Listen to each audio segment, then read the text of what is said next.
Hello, hello. Welcome to Notary Life with Kimmy. Hey guys, I'm starting a new series called What Would You Do? Today is the first installment. What would you do? So sometimes it'll be a long story, sometimes it'll be a short story, but tell me, what would you do?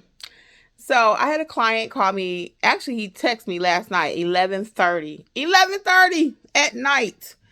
That's not my working hours, but he's a repeat client, right?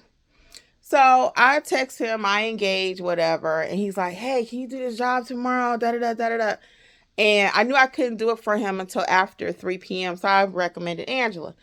So he calls me this morning. That's why I'm all up bright and early, no lips. And he's like, "Hey, do you think you can do it right quick right now?" And he called within the time frame I had given him last night. But I'm like, dude, I ain't even brushed my teeth yet.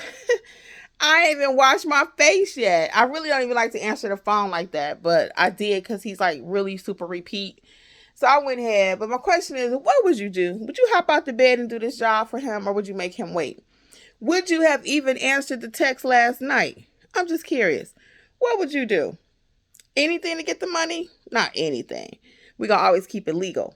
But what would you do? Wake up, jump like I did, brush your teeth, comb your hair, stick a flower on your head, and go stamp that paper. Especially he's coming to me in this case. All right, guys. Well, until the next edition of What Would You Do? Bye.